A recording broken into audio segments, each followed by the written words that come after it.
Olá, seja muito bem-vindo ao canal. Hoje nós vamos falar de distribuição. Esse é o terceiro vídeo que falamos de distribuição e hoje vamos apresentar uma biblioteca chamada de libcluster e também vamos mostrar algumas estratégias quando a gente está trabalhando com distribuição. A gente vai fazer uma aplicação que roda em Docker com 3 instâncias ali e elas precisam se comunicar porque elas precisam manter um estado entre si. Então vamos criar aqui uma aplicação simples, né, como a gente já conhece, Mix. Essa aplicação ela vai ser uma aplicação com supervisor, tá? Ou seja, vai ser realmente uma aplicação, um application, porque a gente precisa de um supervisor para iniciar ali junto com a aplicação. Então a gente vai fazer isso, mix new elixir sup. Então é uma aplicação que vai iniciar com o supervisor. Muito bem, e a gente vai instalar aqui duas bibliotecas, o plug e o bandit. Na verdade, a gente vai instalar a terceira biblioteca, que é o JSON, né? Que é o JSON. Né? Por que a gente vai utilizar essa biblioteca? Porque a gente vai fazer uma API que vai retornar uma informação para a pessoa chamar essa API. Tá? Uma coisa muito simples, sem precisar de framework, sem precisar de nada, é uma coisa muito simples para a gente validar aqui nossa aplicação distribuída. Então, eu vou colocar aqui, deixa eu aumentar um pouco essa letra, né? Ok, eu acho que ficou melhor. Vamos aqui adicionar index as seguintes bibliotecas. O plug, certo? 1.13. O bandit. O bandit aqui é uma alternativa ao Cowboy, que é um framework, na verdade é uma biblioteca que é um servidor de HTTP, tá? Então o bandit ele é uma possibilidade interessante, feita em Elixir mesmo. O Cowboy é feito em Erlang, né? Foi feito realmente lá atrás. O Bandit é mais recente, ele é feito em Elixir nativo e promete uma performance muito boa. Obviamente a gente não vai validar a performance aqui, mas eu vou colocar aqui até para dar esse conhecimento, né? Dar esse conhecimento para a gente de que existe uma outra ferramenta que entrega um servidor HTTP, né? Ele está numa versão 0.6, ou seja, não está numa versão final estável ainda, né? Pode ser que haja mudanças consideráveis ali na API. Existe sempre essa possibilidade, né? Enquanto a versão não é a versão final. E o JSON a gente vai colocar aqui porque a gente vai fazer uma API em JSON, então fica mais fácil de a gente trabalhar com JSON e está na versão 1.4. Então a primeira coisa que a gente tem que fazer aqui é configurar o nosso Bandit para rodar através do plug, né? Então o Bandit roda através do plug, assim como o Cowboy roda através do plug, né? Que o plug ele traz algumas vantagens ali na hora de definição de rotas, né? De mais informações a respeito de uma saída para a web, tá? Então aqui no nosso application a gente vê aqui que tem o children, não tem nenhum children aqui. Eu vou deletar os comentários para ficar mais fácil de enxergar, tá? Então, no nosso application a gente vai definir aqui as configurações do Bandit, tá? Chamar de Bandit Options. Basicamente a option que a gente vai colocar aqui é a porta. Vou botar a porta 4000. Beleza? E no Children a gente vai inicializar o Bandit. O plug que a gente vai colocar, a gente não fez ainda, tá? É um router que a gente vai criar. Então vou chamar de elixir 29 router. A gente vai criar esse arquivo, tá? O esquema é o HTTP e options, que são as options que a gente definiu ali em cima, bandit options.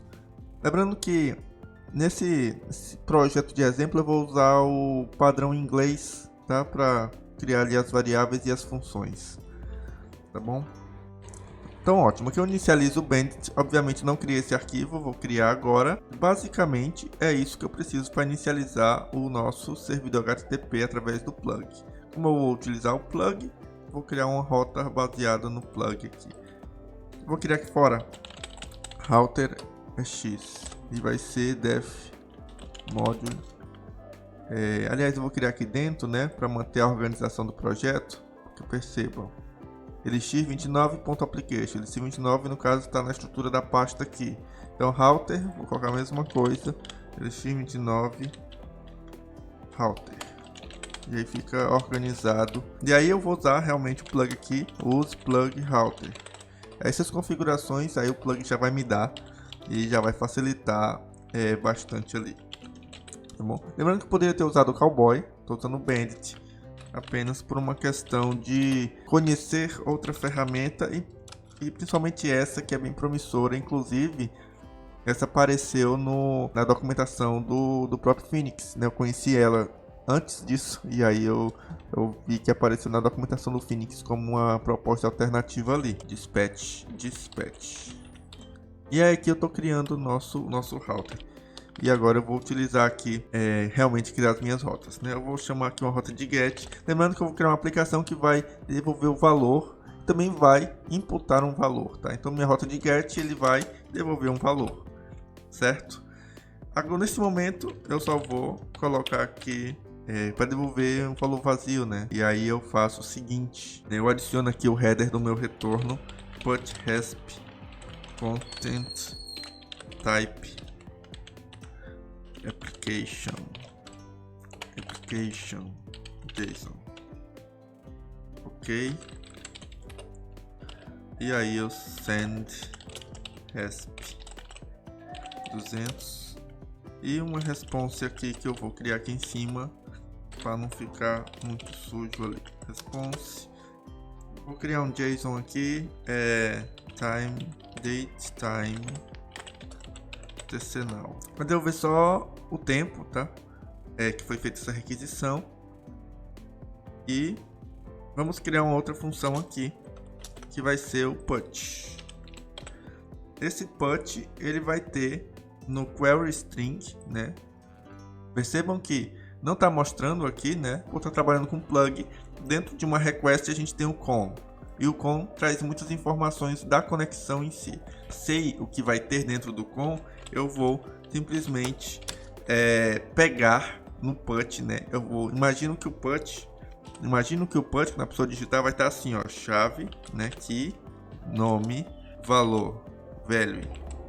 E aí vai estar fulano, certo? Então, se eu vou ter esse padrão aqui, isso aqui é um query parameters, certo? Esse query parameters vai ter key, nome, value e fulano, ou seja, a chave vai ser aqui e o valor vai ser nome, chave vai ser value e o valor vai ser fulano. Sei que dentro de com ele vai ter um query string. Esse query string é exatamente isso aqui, né? Que é o query string. Só que esse query string vai dar um trabalho de decodificar. Para isso, existe uma função, né? Um módulo dentro do Elixir que faz esse trabalho para gente, né? Esse trabalho sujo, né? Esse trabalho de decodificar essa informação. E qual é esse módulo? É o URI decode query. E ele vai devolver o que pra gente? Vai devolver a chave como chave, né? E aí eu tenho aqui key, value. Então key aí o valor tô salvando aqui no key, né? Que é este. Value e o valor tô salvando aqui, que é este, value.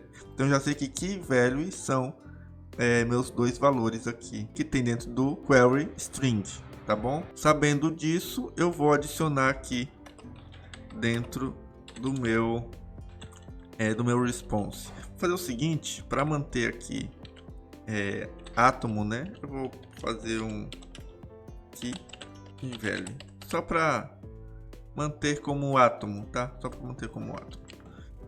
Ok, beleza? E aí ele vai aplicar o meu response aqui e devolver a minha resposta. Pronto, então basicamente nossa aplicação está funcionando, né? Como é que a gente sabe? Vamos rodar ela aqui, tá?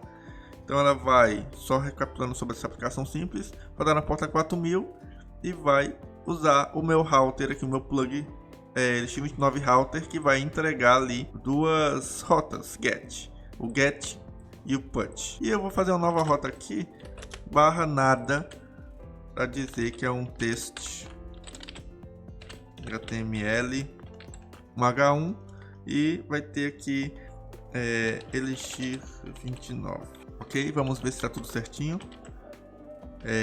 Vamos ter que não compilamos, não obtemos as dependências e não compilamos o nosso projeto. Vamos fazer isso. Mixdo deps get deps compile. Não estou na pasta, né? LX29. Isso sempre acontece comigo. Pronto. Aí ele já pega as dependências e já compila. as dependências e aí a gente roda só o nosso código ali, compila o nosso código e roda. Então vamos lá, ix-s mix.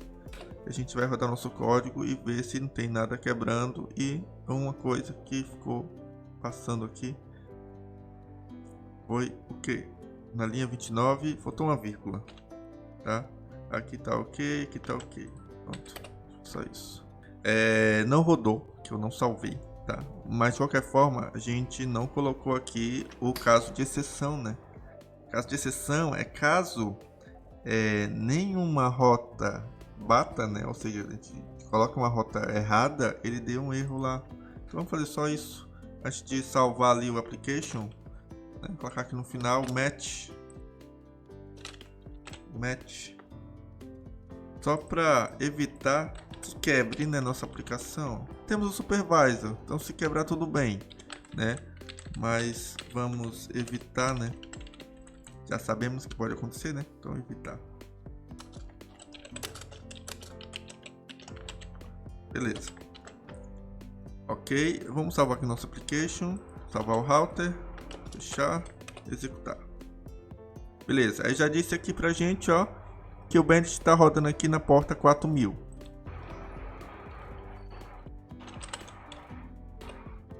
Opa, tá mesmo, na 4000. Se a gente colocasse uma rota aqui qualquer, ó, vai dar rota não encontrada. Se a gente colocar o get, vai dar um pau. Por quê? Tá, porque eu esqueci de rodar o JSON para codificar isso aqui, tá? Por isso que eu coloquei aquela biblioteca lá, tá bom? Que é o JSON encode, o JSON, né?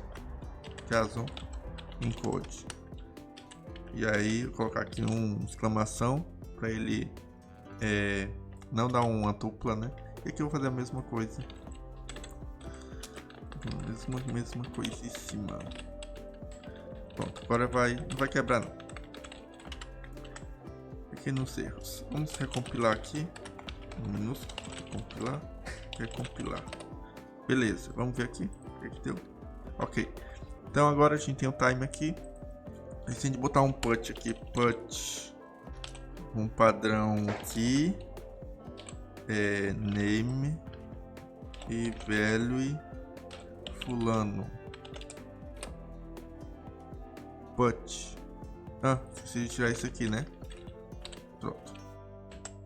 Se eu recompilar de novo. Pronto, agora sim. Pronto. Então temos aqui nossa rota get, nossa rota put, certo? Ela vai sem o query parameters. O query parameters eu boto aqui, né? O meu query parameters eu boto aqui, porque é o parâmetros que eu vou colocar dinamicamente. E aí eu já tenho o name, fulano e o time que eu tinha antes, certo? Só, obviamente isso aqui não tem estado nenhum, não está gerando nenhum estado. A própria informação eu estou salvando aqui. Então vamos agora começar a criar o resto da aplicação.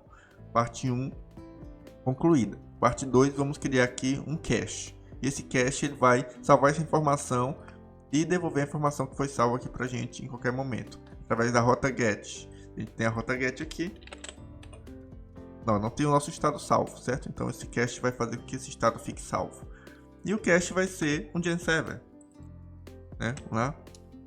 Na 29 vai ser aqui fora. Vou chamar de cache. Def module cache. E aí eu coloco use gen server e definite. Preciso de argumento aqui não. E eu faço o seguinte, ok, o state, estado vazio, e a função que chama a criação do cache, né, do gen server, que é o start link. Eu também não preciso de estado aqui, porque o meu estado eu vou definir aqui dentro. Na realidade eu já defini aqui em cima, né? Então aqui não precisa botar mais nada mais é importante. Então é importante realmente a chamada da criação do gen server, que é o start link. Eu vou chamar o próprio módulo. O estado eu já defini aqui em cima, então eu posso colocar qualquer coisa aqui. Eu não vou pegar lá.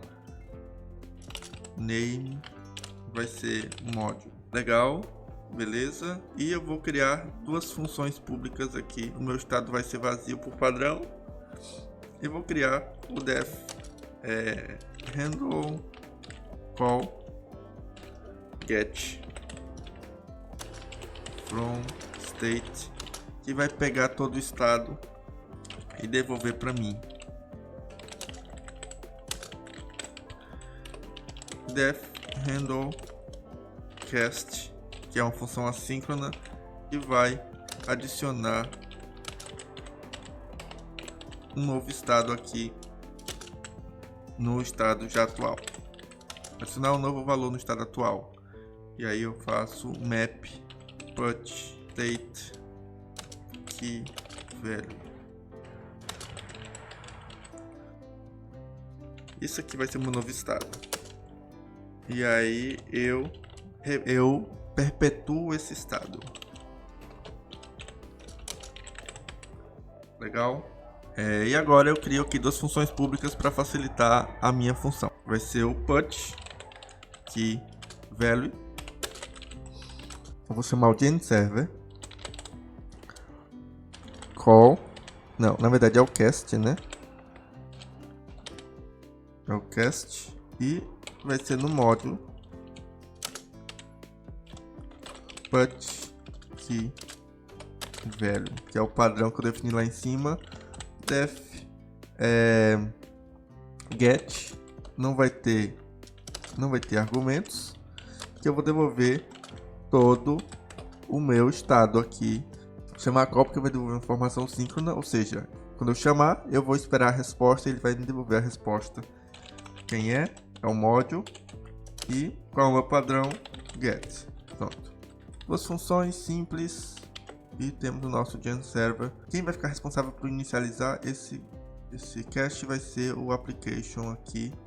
E vamos botar aqui children cache. O estado não vai importar tanto, então vou botar aqui um vazio, né? Lista vazia. Vamos inicializar. Beleza. Inicializou. Vamos ver se o nosso cache está ativo. Get. Tá funcionando. Put name fulano. Vamos ver. Tá, legal. Vamos ver aqui no get. Cara, eu não vinculei ainda, né? Então, vou deixar aqui do ladinho. Vamos vincular agora. Nosso cache tá ok. Vamos no router. Então, quando der um get, a gente vai buscar no cache. Cache get value. E a gente vai fazer um merge aqui, tá? Com essa informação de cima. Então vai ser value. Vou chamar de values. Vai que tem mais de um, né? Muito bem. Então toda vez que eu buscar, eu pego do cache e jogo aqui dentro. Vamos recompilar aqui. E vamos ver aqui na prática. Opa, o nosso name fulano. Só adiciono aqui outra informação. Age 22. E aí vocês percebam que esse cache ele está alimentando ali a nossa rota. Vamos agora alimentar pela outra rota em vez de alimentar aqui no comando, né? Vamos adicionar essa informação aqui. Então, se dá esse padrão aqui, obviamente a rota passa. Se não der, ele vai quebrar, tá? Então vamos deixar assim, vamos fazer nenhum tipo de condição aqui. E já está no pattern match. Se der certo, ele devolver isso aqui, então quer dizer que tem pelo menos ali o key e o value, que é o que importa pra gente.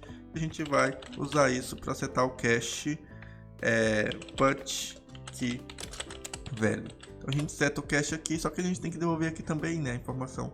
Que ali a gente já está devolvendo, mas não está devolvendo o cache, né? E aí a gente faz o que? Eu vou, né, pegar aqui, né?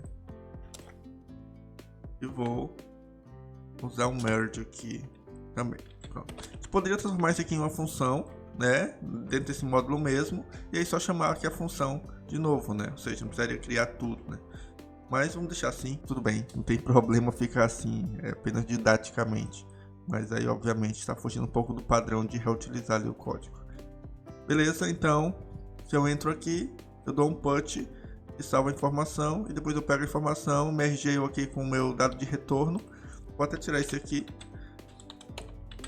né? E agora fica mais claro, mergeio com o dado de retorno, e esse dado de retorno ele vai devolver aqui. Pronto. Recompilo. E a gente vai ver aqui no get, ok? E vamos ver aqui no put. O name não é mais name, é surname, que é o sobrenome aqui dele, que vai ser o de tal. Pronto. Agora a gente tem a idade, o nome e o sobrenome, que é o de tal, né? E a gente vai aqui get. Em get, tá vendo que o mesmo estado se mantém ali, então, nessa aplicação. Beleza? Ok, nossa aplicação está funcionando, tem um cache, beleza. Agora vamos distribuir a aplicação, que é o propósito maior, né? Fazer essa aplicação realmente ser distribuída. E aí, como é que a gente vai lidar com esses conflitos de informação ali? A gente vai ver isso na prática. Beleza, então a primeira coisa que você tem que fazer é iniciar essa aplicação como um cluster, né? Fazendo parte de um cluster. Para a gente fazer isso, a gente aprendeu no vídeo anterior como é que faz isso. E é simples, né? Transformar essa aplicação em um cluster é simples. Inclusive a gente poderia fazer dentro da própria aplicação que estava rodando, mas prefiro utilizar aqui, que é mais interessante. ex -sname fulano -smix. Esse -sname, então eu faço o que? Eu faço que essa minha aplicação ela faça parte de um cluster localhost aqui, com a identificação de fulano. Então ele vai ser, na verdade, machine, né? Que o nome da minha máquina é machine. Aqui, machine. E aí ele vai fazer parte desse cluster machine com o fulano como identificador ali único, tá? E esse -sname é um nome curto. Se eu quisesse colocar o nome @machine, eu tiraria o sname, botaria só name e colocaria machine aqui, que é o nome completo aqui da minha máquina, certo? E aí ele vem falando machine, tá? Então agora faz parte de um cluster e a gente pode executar, tá executando a porta 4000 igual, né? Claro, o cache foi resetado, tá? É igual, né? Mas se eu quero inicializar um outro cluster e eu vou rodar aqui, ó, já estou na pasta, né? Beleza? Então eu vou rodar ex -sname. Deixa eu aumentar aqui. Pronto, sname. Cicrano aqui. -smix. Vai dar pau. Vai dar pau porque está dizendo que o nosso porta 4000 já está sendo usada por esse carinha aqui. Então a gente vai fazer uma pequena estratégia, que é colocar essa porta para ser uma variável de ambiente, né? Então a gente faz assim, port igual system getEnv, tá? GetEnv, que é a variável de ambiente ali que a gente vai chamar que é port. Se não for definida, então aí vai ser 4000, tá? Claro, isso aqui vai acabar sendo uma string, né? A gente precisa converter em inteiro, né? Porque isso aqui vai ser, isso aqui eu posso definir como inteiro, mas quando vier da env vai ser uma string. Então tem que converter em inteiro porque a porta aqui é inteiro. Então teste de parse, se a gente for ver o parse, ele vai devolver o que? Um inteiro na tupla, né? Então eu só faço isso aqui e a diferença é que agora é uma tupla e aqui não importa. Tudo bem, agora tem uma porta e eu boto aqui a porta, beleza? Agora eu consigo rodar minha porta específica aqui, que vai ser 4001. Então eu defino a env aqui antes de rodar o ex, né? Ou seja, na mesma linha do comando, e aí ele vai rodar na porta 4001. E a gente tem aqui duas aplicações, localhost 4001, LX29 e localhost no 4000 aqui, 4001 get aqui, que tem um estado, tá? E aí a gente vai fazer só uma diferença aqui, que é devolver o nó, para a gente saber que nó que tá, né? LX29, não, router, 29 nada, router. Só que em vez de colocar aqui, eu vou colocar no cache, porque daí já vai estar direto lá no cache, tá? Então como é que ele vai fazer aqui? Node, só para vocês entenderem, eu vim para cache e vou adicionar aqui o nó, que na verdade é o node. Se eu for chamar node aqui nó no ex, vai me dar realmente o nó, o nome do nó, né, da identificação desse nó aqui, tá? Então eu vou utilizar esse nó aqui. E é isso. Dá uma recompilada. Realmente não vai, o estado não vai inicializar novamente, né? Porque está inicializado o Gen Server Cache, então é melhor a gente sair. E a gente entrar aqui de novo. Também. Agora a gente vai rodar aqui e aí temos o nó cicrano. Esse aqui é o fulano. Esse aqui é o fulano e esse aqui é o cicrano. Perfeito. Opa, são estados diferentes. Já dá para imaginar o que está acontecendo, né? E se eu rodar aqui, ó, um put, se eu dar um put name aqui, ó, o que vai acontecer? Então, ó, padrão errado, né? Vai ter que quebrar, de fato. Value fulano, pronto. No fulano, eu tenho o name fulano. Obviamente, o nosso cicrano não tem o mesmo estado, mesmo porque o nó que ele está rodando cache é no nosso cicrano, né? Então, ele tem caches independentes aqui, eles não estão compartilhando estados, certo? Existe uma forma de a gente resolver esse problema, né? Entre essas duas máquinas aqui, que elas estão distribuídas. Será que elas estão distribuídas mesmo? Vamos ver. Elas são clusters, mas será que estão distribuídas? Vou aumentar aqui. Não estão se comunicando. Então, apesar de estarem no mesmo cluster ali, né? Possivelmente estão se enxergando, mas eles não se conectaram, tá? E aí a gente tem que fazer aqui o node connect. No caso ele é o cicrano com uma machine. Node connect fulano @machine node list.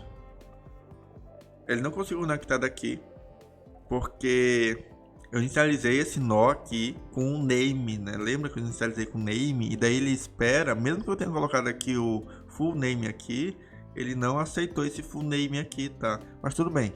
Então, o ideal tá rodando no localhost, roda ali o sname mesmo, já para evitar esse tipo de problema. Mas eu conectei pelo outro lado, né? E aí deu certo, porque aqui tu roda um sname, então facilitou ali minha conexão. E agora eles se comunicam. Só que o cache continua sendo independente, tá? O estado do cache, ele não... Aqui, porque a gente já sabe que, né? Já sabe que tem um bugzinho. O estado do cache, ele tá diferente, porque são caches diferentes. Esse cache roda nessa máquina, esse cache roda nessa máquina, e eles não compartilham o estado. Não é porque eles estão conectados que eles vão compartilhar o estado. Só que, vamos resolver uma coisa de cada vez. A primeira coisa é, não podemos ficar conectando toda vez a nossa máquina aqui manualmente, não faz sentido. Para isso a gente vai utilizar uma biblioteca chamada libcluster.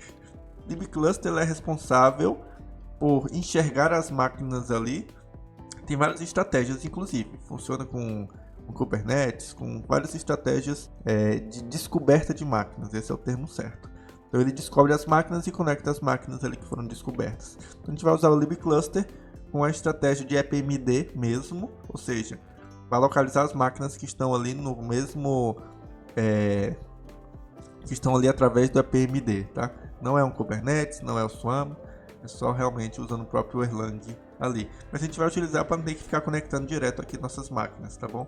Então a gente vai aqui no mix e adicionar o libcluster, porque não dá pra gente digitar connect todo o tempo aqui, não faz o menor sentido. Esse libcluster que a gente está colocando aqui, ele está na versão 3, né? Tá bem estável assim. Beleza, e o libcluster, para ele rodar, ele precisa de umas configurações básicas, né? Que estão em topologias.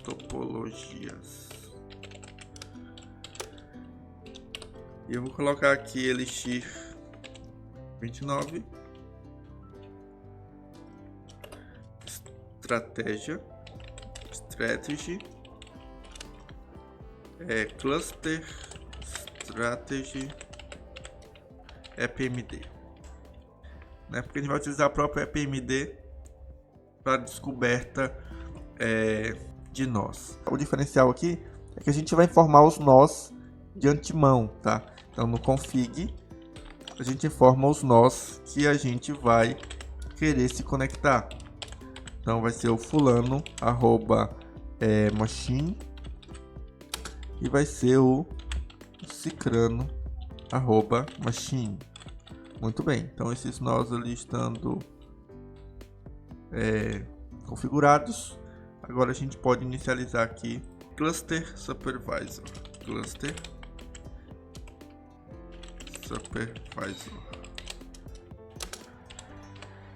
topologies, nossas topologias, name, chamar aqui de Elixir 29 cluster supervisor. A gente vai utilizar pouco, né? Assim, é configurar e deixar rodar, não tem muito o que fazer, né? Supervisor. Mas vamos deixar o name aqui, ficar interessante. Beleza. Deixa eu só botar embaixo aqui. Pronto. Então temos o cache, temos o cluster supervisor e temos o bandit. Beleza? Então com esse cluster supervisor, a ideia é ele localizar as minhas máquinas que foram informadas aqui. Vamos sair aqui. Vamos inicializar o fulano. O que vai acontecer? Nada, porque a gente não fez um depth get aqui e depth compile. Beleza? E agora é um erro de digitação, linha 24.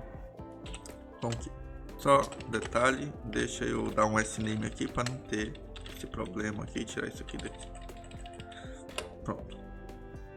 O que acontece? Ele tenta conectar no cicrano, mas o cicrano não existe, tá? Porque eu não inicializei ainda. Vou inicializar aqui agora. E agora a gente for em node list, a gente vai ver que ele já encontrou o fulano e ele já encontrou o cicrano. Então, se você for olhar lá na biblioteca do libcluster, que é só a gente ver aqui rapidamente, libcluster, aqui, libcluster, a gente vai ver que tem várias estratégias. Eu estou utilizando a EPMD aqui, que ele vai realmente usar o próprio EPMD para localizar as informações. Só que tem Gossip, tem Kubernetes, certo? Tem o Hunter, né? Tem outras também estratégias aqui, né, que foram criadas por outras pessoas, que é o EC2 e o Consul. Então tem estratégias de descobertas ali para cada caso. Vamos seguindo aqui, tá? Muito bem, tá conectado, mas o nosso cache ele continua muito. Deixa eu dar um clear aqui. Cache. Ó, ele está independente, né? O nosso estado ele está independente, não está sincronizado, tá? O nosso estado não está sincronizado. Então a primeira coisa que tem que fazer é sincronizar esse estado. Por quê? Por que eu quero sincronizar o estado? Porque eu quero rodar duas máquinas aqui? Não. Ele vai sincronizar o estado porque imagine esse serviço rodando em load balance. O que é rodar em load balance? É uma saída para várias máquinas, tá bom? Mas imagine rodando load balance e ele não vai compartilhar esse estado. Ele está conectado, mas não está compartilhando o estado. Então a gente precisa pensar em algumas estratégias. A primeira estratégia é, ok, eu tenho todos os meus nós conectados, então eu posso, toda vez que o nó iniciar, né? Um nó iniciar, eu mandar o estado para esse nó. Por exemplo, aqui eu inicializei esse cache e aí ele é o meu, inicializou primeiro, então ele é o meu master. E se esse aqui inicializar, daí eu mando o meu estado que está nesse, né, o estado que está ativo para este. Obviamente não defini o master nem o slave, mas essa é uma estratégia de compartilhar ali estados, tá? Então vamos fazer isso. A gente precisa saber quando esse nó inicializa. A gente não tem nenhum tipo de informação para saber que esse nó inicializou. Antes de fazer isso, vamos fazer o seguinte: vamos fazer uma função aqui dentro do cache. E essa função vai fazer o que? Ela vai sincronizar o estado, tá? Vai ser um sync, né? Vai ser gen server guest. Vou colocar assíncrona, tá? module sync. Então cast sync. Beleza. Precisa disso aqui não. Estado. O que eu vou fazer? Eu vou, como eu sei agora que os meus nós estão conectados, né? Eu sei cada momento que ele está conectado. Então o que eu vou fazer? Eu vou simplesmente mandar uma mensagem para todos os nós, né? Chamar uma função em todos os nós. É a função que eu vou chamar para todos os nós, eu não criei na verdade ainda, né? É a função de handle cast put state, certo? Essa função que eu vou chamar em todos os nós que estão conectados. E salvar, mandar o estado aqui. Todos os nós, com exceção de quem manda, né, a mensagem, tá? State. Vamos fazer aqui o no reply and botou um do aqui, né? No reply junto state. E aí aqui vem a função do RPC multicall. E aqui eu vou usar os nós, né, que é o node list, que é esse mesmo node list aqui que devolve todos os nós conectados. E eu vou chamar o módulo, que é esse módulo, que é o mesmo para cada nó que está conectado, né? A função vai ser put state e o argumento, né, ou seja, o parâmetro vai ser o state. Eu crio bem aqui o put state. Put state. O que acontece? Ele vai sincronizar o estado de quem chamar com os outros. Esse RPC call vai vir aqui no sync, tá? Fazendo errado já. Então, quando eu chamar o sync, eu chamo o multicall, que ele vai sincronizar o estado de todos os outros nós, né, com o estado que eu enviar aqui, de quem chamou o sync, tá? Nesse ponto aqui, entendam, ó, quando eu chamar o sync, ele vai enviar uma mensagem para todos os nós conectados para eles executarem uma função putState que está no seu nó, né, em cada nó, com o estado que eu estou definindo aqui, que é o meu estado deste nó que chamou. Então eles vão, em seus nós respectivos, vão receber essa função, vão chamar essa função, basicamente, né, através da API pública, tá? E vão definir o novo estado com o estado que eu estou enviando. Basicamente é isso que vai acontecer. Vamos recompilar aqui, recompile. E aqui também recompile, agora eu tenho essa função disponível. Não preciso recompilar. Então eu vou sair. Já não tem problema aqui. Porque eu já tinha compilado no outro nó, tá certo. Beleza, node list, só para ver que estão conectados. Estão. E agora, cache get vai me devolver o estado. Cache get vai me devolver o estado. O estado é diferente porque estão nós diferentes ali, né? Tem informação diferente ali dentro do estado. E eu vou agora dar um sync, né? Se eu fiz sync. Ok. E vamos ver o estado desse. O estado agora é fulano. Beleza? Beleza? Então agora os meus estados são iguais. Então o que eu poderia fazer? Toda vez que eu fazer um put, eu poder rodar um handlecast sync, né? Então vou fazer o seguinte. Toda vez que eu fizer um put, eu vou dar os handlecast sync. Pronto. Beleza? Agora o que vai acontecer se eu fizer um put aqui, ó? Put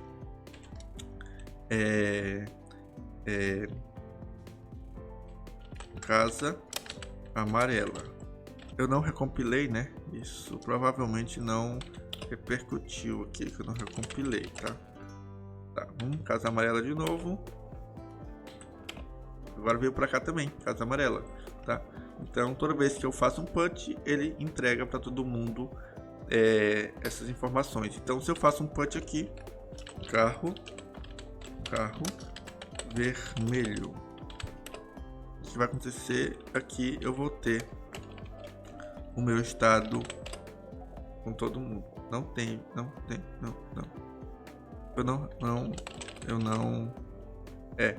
Lembra, eu recompilei aqui e ele não repercutiu aqui. Eu tenho que sair aqui e entrar de novo para ele atualizar ali a informação. Eu podia ter feito um revalidate, mas tudo bem. Tá, então cache get cache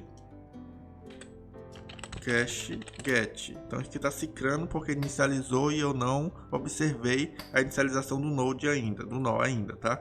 Então cache put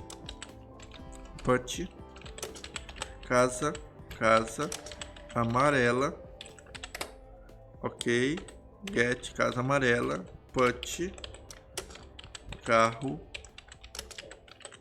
vermelho. Casa amarela, carro vermelho. Então os dois eles estão se comunicando e estão passando ali por baixo dos panos essa informação. Uma estratégia, isso aqui é uma estratégia, tá? É uma estratégia. Só tem falhas, mas é uma estratégia. Então agora eu consigo garantir que os meus dois serviços estão iguais, tá? Dois serviços estão iguais. Beleza? Através dessa estratégia aí. Vamos fazer o seguinte, vamos fazer um pequeno Docker aqui, Dockerfile, tá? Para a gente poder ver isso num cenário um pouco mais real, né? E ver uma outra estratégia também baseado nisso daí. Vou criar aqui dentro Dockerfile. Esse Dockerfile vai ser bem simples, from, né? Eu vou criar baseado no Elixir 14, que é a versão que eu estou usando, né? E vai ter um name aqui que eu vou definir, né? Vai ter o mesmo env aqui name. Esse arg aqui é porque vai vir no build, tá? Esse env é realmente a variável de ambiente, né? Vou copiar aqui o conteúdo da pasta, copy, certo? Estou na pasta, né? Conteúdo da pasta e vou rodar então os seguintes comandos: mix localhex, que é importante, mix local rebar. Nossa, agora sim, mix do deps get deps compile. Vou criar um entry point ali, tá? Então eu vou rodar o meu chmod meu, né? Nem é meu esse comando, mas x entry point para deixar ele executável. Não existe ainda, eu vou criar já e rodar o entry point aqui. Entry point, beleza. Vamos criar aqui o entry point sh. Vamos rodar um EX ali dentro, tá? É só para simplificar aqui e botar num arquivo só. Então vai ser um entry point que roda com o comando bash, né? É o EX --sname. E aí eu vou colocar o seguinte: o name lá que eu vou definir vai ser na verdade o name do o domínio daquela aplicação, né? Que vai ser máquinas diferentes agora, então vai ser o domínio da aplicação. Então vou botar aqui app arroba, e aí o domínio da minha aplicação que eu chamei de name ali, né?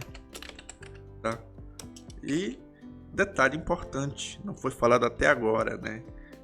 Que é o seguinte: eu preciso definir um cookie, porque agora eu não vou estar rodando mais na minha máquina, em uma máquina só, eu vou estar rodando em máquinas distintas. Lembra que no Dockerfile ali, ele vai buildar isso em uma máquina, vai ser uma máquina que eu vou rodar 3 vezes, 3 instâncias da mesma máquina, né? Ou seja, vão ser 3 máquinas diferentes, mas com configurações iguais. E então, por isso, para eles se comunicarem, eu preciso de um cookie, porque agora estão rodando em máquinas distintas. É como se fosse uma chave secreta, tá? Eu vou chamar aqui de meu cookie, né? E aí eu rodo o mix run, né, no route para ele não quebrar, certo? Essa é a diferença aqui de rodar aqui no meu EX aqui, né? Que ele já não quebra, mas aqui eu tenho que rodar esses comandos para ele não quebrar. Beleza? Então, outra coisa que a gente vai fazer, então nosso Dockerfile está pronto, nosso entry point está pronto e vamos criar o nosso Docker Compose. E aí a gente cria aqui fora Docker Compose YAML. E aí version 3 services API 1, vou chamar assim. Ele vai fazer um build onde no Elixir 29, porque lá tem um Dockerfile, lá vai ser o contexto. Detectru, não sei se eu vou entrar lá na máquina, mas eu vou deixar já funcionando aqui. Isso aqui é para poder utilizar o IX, né? Acessar a máquina, né? Fazer uma teste na máquina e acessar. E aí eu consigo utilizar o IX ativando essas duas propriedades aqui do Docker Compose, tá? Não vou falar nada sobre Docker Compose, além do que eu já estou falando, né? Não é um vídeo sobre Docker Compose, mas que seja de estímulo para você estudar e pesquisar sobre Docker Compose e Docker. Environment, que aí é a minha variável de ambiente que eu defini lá como name, name API underline 1. Na realidade, olhando aqui, esse name não está sendo usado nunca, né? Mas tudo bem, vamos seguir assim. Ok, isso aqui é a máquina 1, vamos fazer a máquina 2, API 2, name API 2. Vamos fazer a máquina 3, 3. E vamos fazer o nosso serviço que vai ser como load balance ali para essas máquinas, que é usando o Nginx, certo? Vou chamar de web, criar uma pasta Nginx também, tá? E lá a gente vai colocar algumas configurações e vamos dizer que ele vai depender para rodar o Nginx da API 1, API 2, API 3 e vamos dizer que ela vai rodar na porta 5000, colocar 5200 só para não quebrar aqui, que eu acho que eu estou rodando alguma coisa na porta 5100 ou 5000, então 5200 para não ter perigo. Então ela vai rodar nessa porta e vai fazer o build a partir da imagem que a gente vai definir aqui dentro de Nginx. Vamos criar um Dockerfile aqui. Dockerfile é bem simples, ele tem o from Nginx run. Eu vou fazer o seguinte, eu vou remover o Nginx aqui config, tá?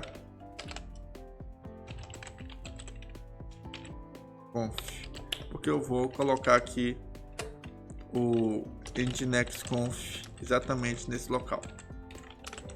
Obviamente acaba sendo um pouco redundante, mas vamos fazer assim para não ter erro.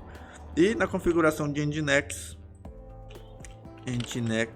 conf, o que a gente vai fazer? A gente vai fazer um load balance de 3 serviços. Então upstream, né, load balance, vou chamar aqui de balanceado, load balance. Esse aqui é o nome que eu defino, tá? Isso aqui é uma palavra-chave. Isso aqui é o nome que eu defino. Load balance, eu defini assim. Vai ser server, qual é o primeiro servidor? Vai ser o API 1, que está rodando em qual porta? 4000, o padrão. Lembra que a gente definiu o padrão? Que o default aqui, se não informar a porta, vai ser 4000. Então ele vai rodar na 4000. Agora deixa eu fechar isso aqui, deixa eu fechar isso aqui.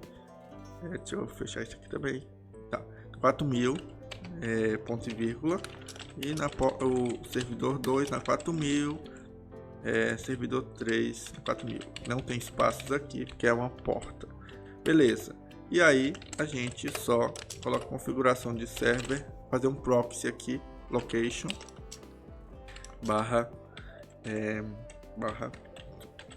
okay, proxy pass http load balance. Então toda vez que eu cair nessa barra, ele vai para o proxy e aí vai fazer um load balance desse serviço com essas cargas, né? Como são máquinas iguais, eu coloquei a mesma carga para cada um, tá bom? Se eu quisesse colocar uma outra carga, aí seria diferente. Se eu não me engano, é colocando um wait aqui, né? E aí eu posso dizer que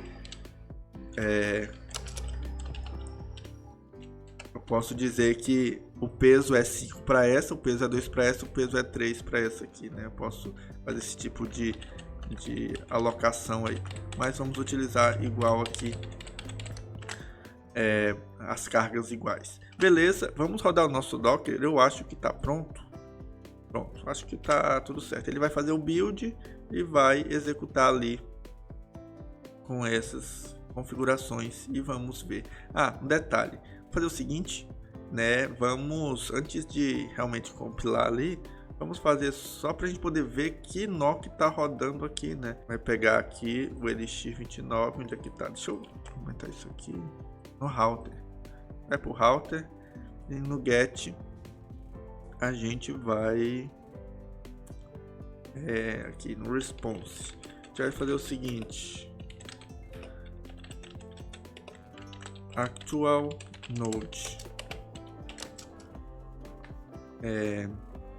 node, e aí ele vai mostrar o nó atual que está rodando aqui nessas consultas que a gente fizer, tá? Só para a gente saber qual é o nó que está rodando e conseguir fazer uma avaliação melhor. Beleza? Beleza, eu vou sair aqui, Mais um detalhe, antes que a gente esqueça, lá em Application a gente definiu aqui esses cluster aqui manualmente, né? Então o que a gente vai fazer é definir novos clusters, pensando agora que não vai ser mais isso, vai ser app API1 underline 1. Lembra que a gente colocou esse nomezinho?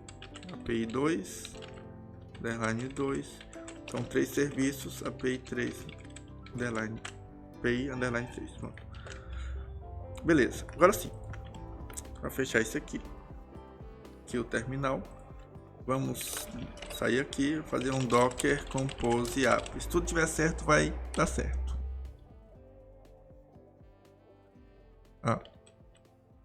Deixa eu fazer o seguinte, vou fazer um build aqui, porque eu acho que ele não fez o build.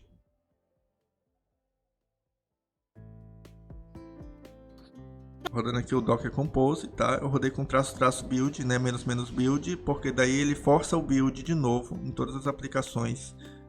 Porque eu tive que penar um pouquinho, não para isso, tá? Mas para configurar perfeitamente ali.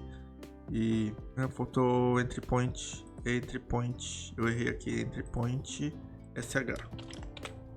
Pronto. Tive que penar um pouquinho porque algumas configurações elas precisavam ser muito claras, tinha que ser, a ideia é passar um pouco mais de didática para você entender como é que funciona isso distribuidamente, né?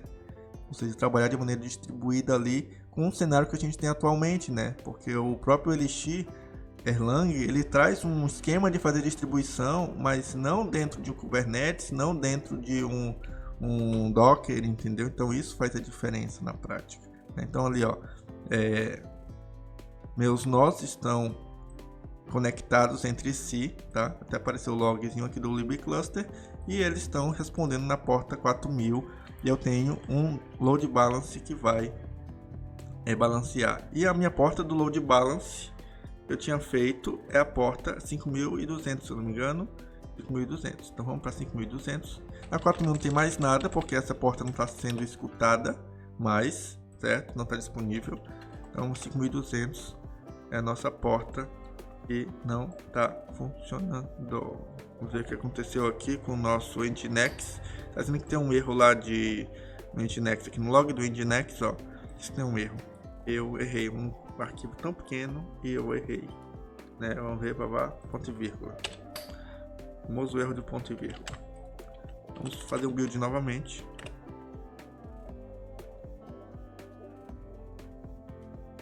Vamos ver aqui se deu tudo certo. Aparentemente sim. Beleza. Então 5200, LX29. E vamos aqui no get. Aqui vai dar o nó API 3. Então, primeira requisição aqui, a segunda, né? Que a primeira foi a anterior. Foi para API 3. Vamos dar um get API 2 e dar um get API 1. Beleza? Então, estou rodando em nós distintos. Tá conseguindo ver daí? Dá para ver? Será que eu consigo deixar um tema diferente aqui? Dark. É melhor, né? Vamos ver aqui.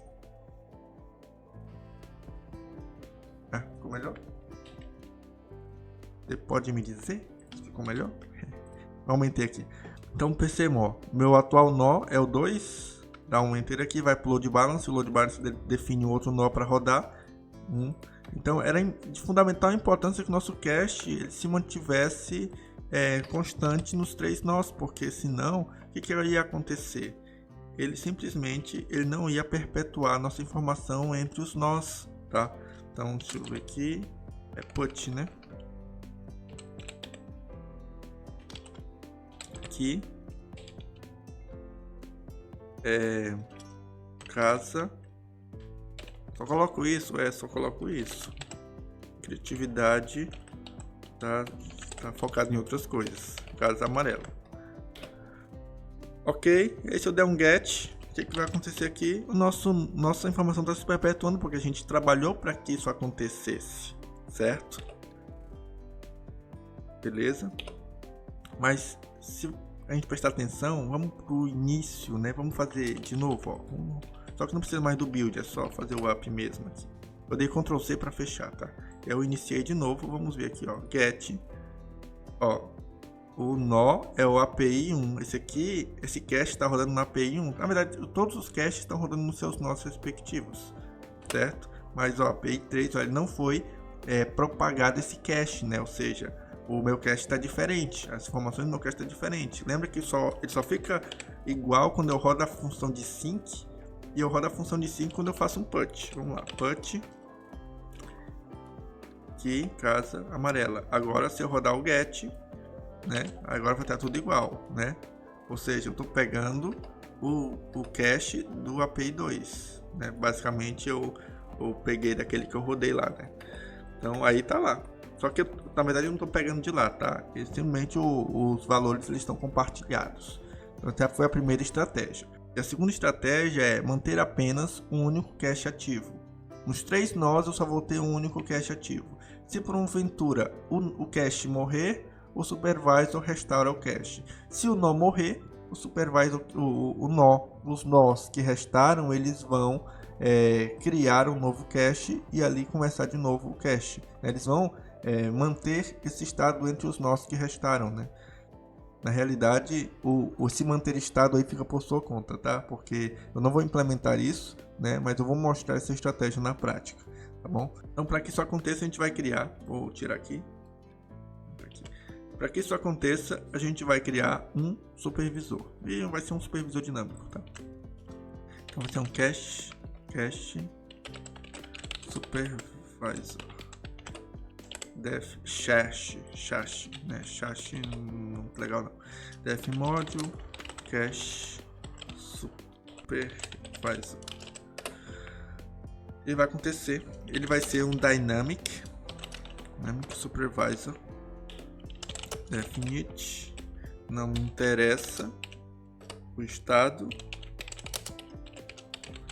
e aqui a função de inicialização,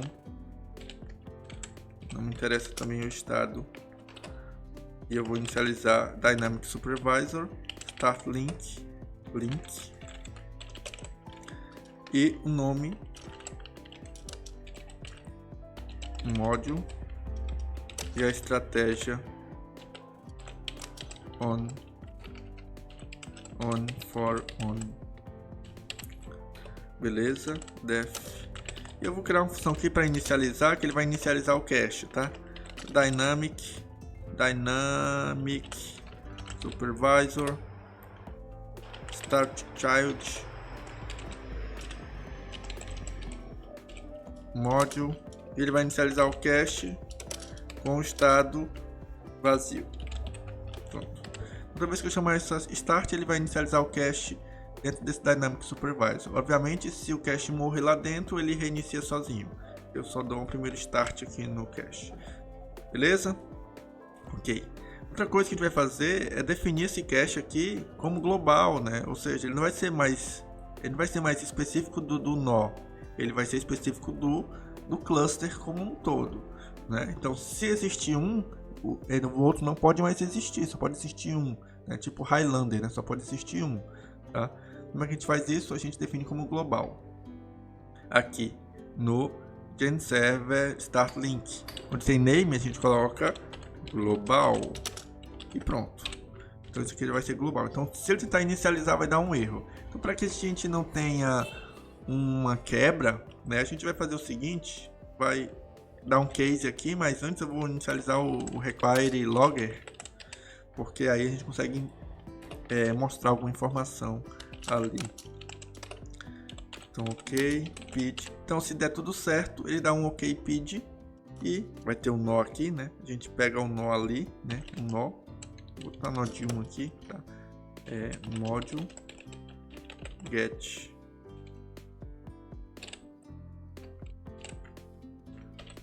node, porque vai ter um nó aqui no estado, né? Se for inicializado, eu pego o nó para eu poder exibir no logger aqui info start cache at node, e eu coloco o nó node 1. Eu devolvo um ok pid, que é o tipo de retorno padrão aqui no start list. Agora, caso não tiver dado ok pid, vai dar um erro, tá? Vai dar um erro. Deu um erro, não importa a mensagem, eu vou dizer que já foi inicializado. Provavelmente o erro é porque já foi inicializado. Então eu vou dar um logger, eu vou até pegar de novo aqui, né? Node 1 already warning already started cache at node 1, ok? E obviamente eu vou dar um ok new aqui, porque o nó já foi inicializado. Como eu mudei o nome do cache, tô só falando nó aqui, né? Como eu mudei o nome do cache, então eu tenho que mudar aqui também na hora que ele vai chamar, tá? No cast, ó. E aqui no cast.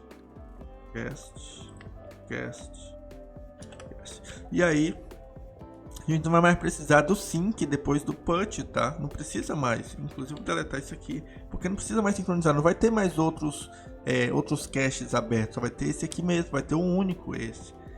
Esse vai ser o único aberto. Então eu não preciso mais. Então, ok. Foi o que eu fiz aqui, né? Alterando o nome do cache. Eu só mandei uma informação, um logzinho pra gente saber aqui, tá? E eu alterei o nome aqui também nos outros lugares que estava sendo chamado. Beleza?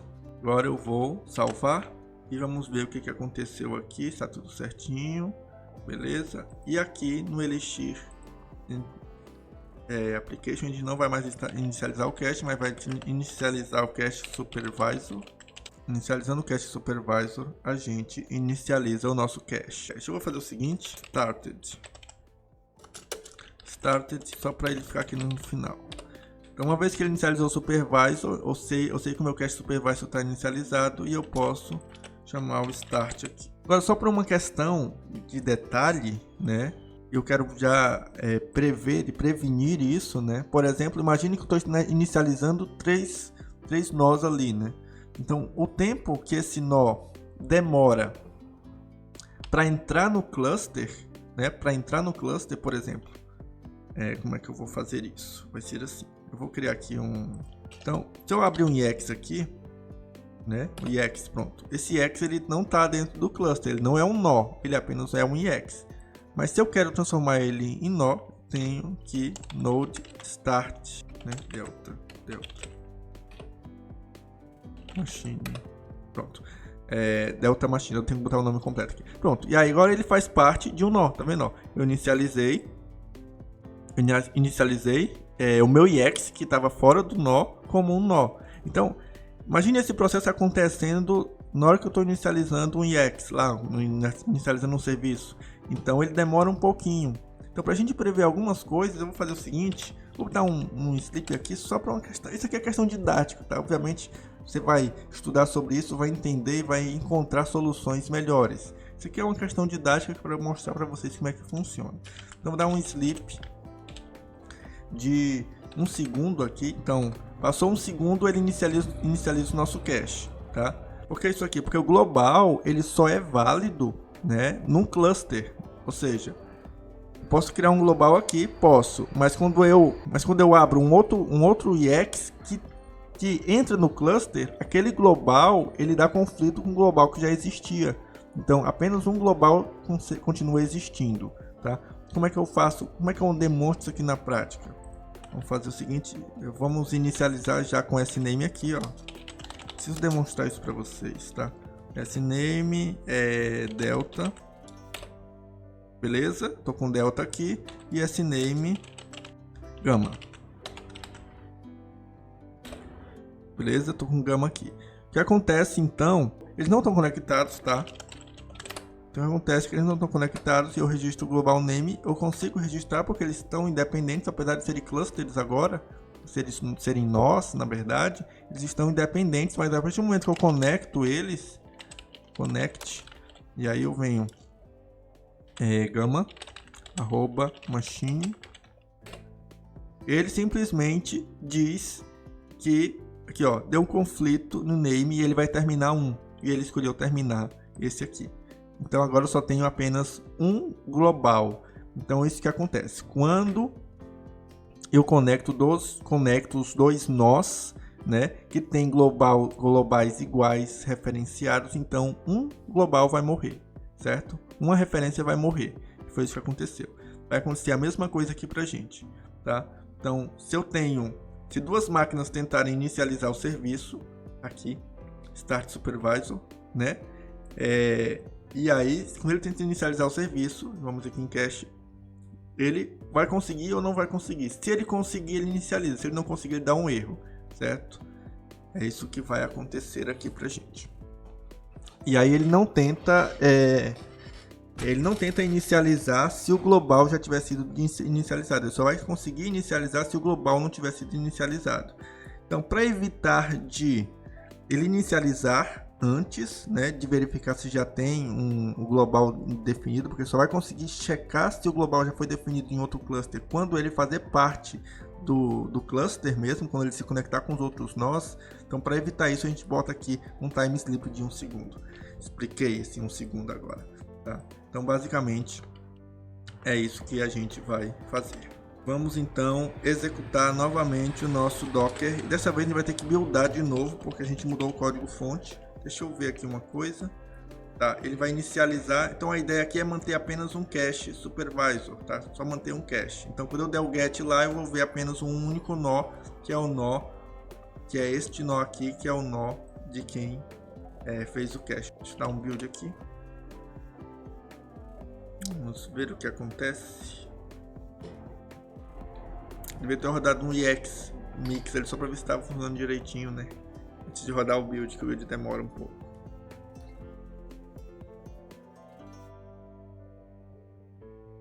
Ele inicializou o cache no nó 3, certo? Na API 3 aqui. E ele tentou inicializar o cache em outro nó, mas ele já informou que estava inicializado no nó 3, na API 3 ao tempo todo. Ou seja, os outros dois nós foram informados de que já estava sendo inicializado. Isso faz com que a nossa aplicação ela tenha um único nó.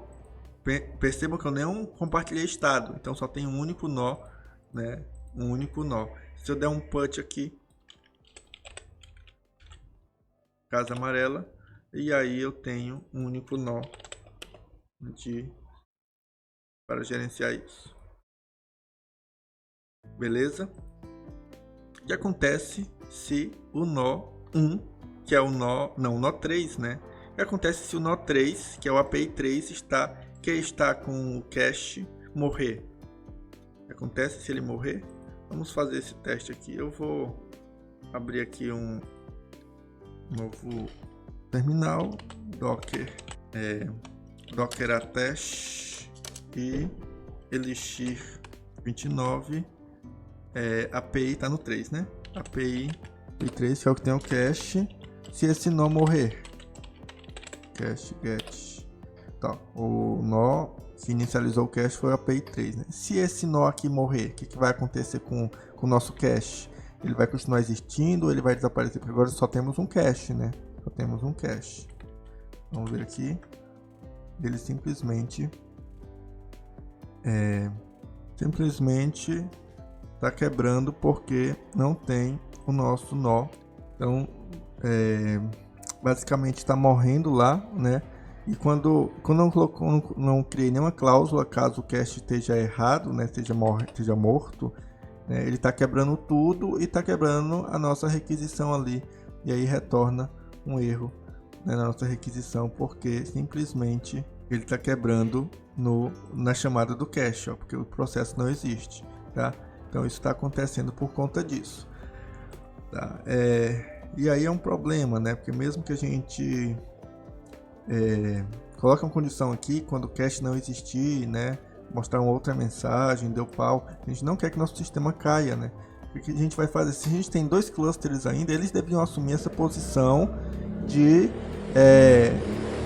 ter um cache, né, caso o nó morresse, né? Só que para a gente saber que o nó morreu, a gente precisa observar o nó que está morto, né?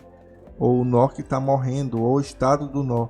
Para isso a gente vai utilizar uma seguinte estratégia: criar aqui um spawn, colocar no processo aqui à parte, tá? Para não ficar bloqueando lá. A gente vai monitorar os nós. Depois que a gente iniciar o cache, a gente vai fazer o que? Monitorar os nós com a função do Erlang aqui, netkernel monitor nodes, e ativo aqui como true, e eu coloco aqui simplesmente node down reason true. Tudo bem? E agora eu coloco um receive, porque isso aqui ele vai mandar uma mensagem assíncrona para esse processo, né? E esse processo ele vai chamar uma função que eu chamo de loop, que vai ser o receive. Loop por quê? Porque eu quero que ele fique em loop todo o tempo, né?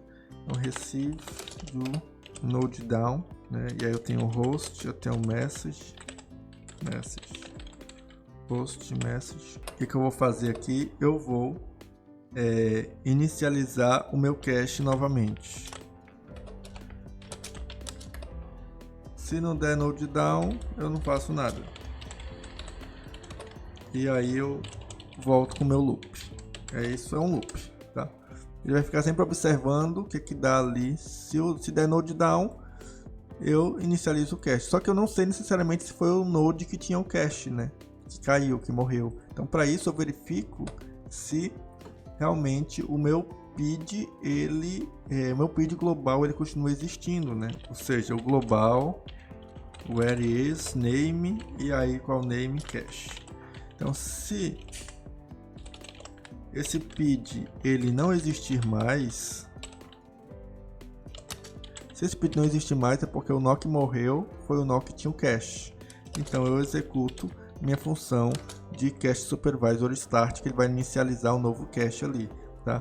E aí, para evitar uma concorrência às vezes desleal, né? Assim, todos os dois processos que existirem, os nós que existirem, chamarem ao mesmo tempo, eu vou dar um timer aqui, sleep, certo?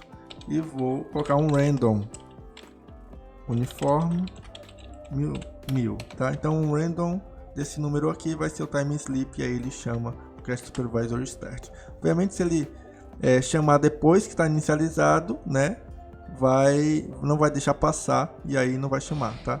Então ele só vai chamar se não tiver sido inicializado ainda. Beleza? Acho que é isso. E defino o loop aqui. Pronto. Então nesse processo aqui eu monitoro os nós, e aí eu uso o loop para poder receber a informação dos nós. E aí eu executo alguma coisa quando o nó tiver morrido. Eu acho que com isso a gente vai ter ali uma garantia de que pelo menos vai ter um cache ativo, né? A gente não está passando a estado, né? A gente não está trabalhando com esse tipo, recuperar o estado do nó que morreu e aí passar aqui para o novo nó. A gente não está fazendo isso. Deixo para você fazer esse tipo de coisa, tá? O importante agora é não deixar o nó morrer. Não deixar a peteca cair. Inicializou o web, inicializou uniforme random uniforme está deprecate, dizendo para utilizar o hand, mas ele está sendo útil, né? Está sendo utilizado. Então aqui o que disse? Inicializou o cache no nó 2, já disse que o nó 2 já está inicializado com cache e já está com cache, ok. Então aqui deve funcionar, beleza. Então o nó 2 está com cache, certo? Vamos dar um get de novo, esse aqui é o nó 1, nó 3, nó 2, nó 1, nó 3, nó 2. Vamos matar o nó 2. Entrar aqui no nó 2, dar um attach e vamos sair do nó 2. Ok. Vamos ver o que aconteceu. matei o nó 2. Quando eu matei o nó 2, aqui ó, no meu log total, né? Matei o nó 2, o que aconteceu? O nó 3 inicializou o cache dentro dele, né? E aí o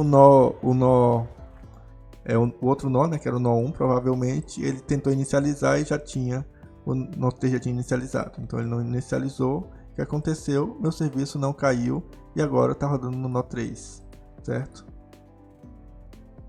Nó 3. Só que tá dando um erro, né? E aí é porque o nó tá fora, ó, tá vendo? Ó? O load balance ficou entre os dois serviços agora, o nó 3 e o nó 1, né? E aí tá dividindo a carga ali, ó, nó 3 e nó 1, tá vendo? Ó? Se eu der vários refreshes, você vai ver que vai mudar, ó. Tô dando vários refreshes aqui. Em algum momento, se eu parar, em algum momento ele muda ali.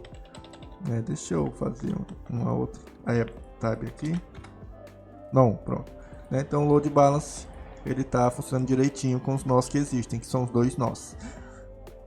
Ficou longo esse vídeo, ficou, mas basicamente a gente quis abordar aí um pouco dessa distribuição ali dentro de 3 nós, usando o Docker, tá? E a gente construiu isso do zero, mostrar didaticamente como é que foi feito, né? Então, espero que tenha sido útil, tenha conseguido lhe passar aí um conhecimento sobre isso. Obviamente, né? Você percebe que quando a gente trabalha com distribuição, abre um leque de caminhos ali, né? Por exemplo, se eu inicializar 3 nós, né? Em 3 nós, eu tenho que inicializar o meu cache em 3 nós, né? Cada nó tem o seu cache. Eu vou ter que passar essas informações ali para ficarem alinhadas, né? Se eu inicializar só um, eu tenho que cuidar para quando ele morrer, eu tenho que reiniciar em outro nó existente, né? Eu tenho que fazer uma situação ali de failover, né? Então, tem várias estratégias que você vai ter que aprender, né? Que aí, realmente, essas estratégias elas atuam em sistemas distribuídos. É aí que está a complexidade da coisa, né? É simples fazer um sistema conversar e se distribuir. Agora, as estratégias, que são realmente como é que a gente vai trabalhar com que a informação ela não se perca ou que tenha um mínimo de perda ali de informação, né? Então, espero que tenha sido útil esse vídeo. Se você gostou, curta, se inscreva no canal se não for inscrito, compartilhe esse vídeo com pessoas que você acha que se interessa por esses assuntos, né? E até o próximo vídeo.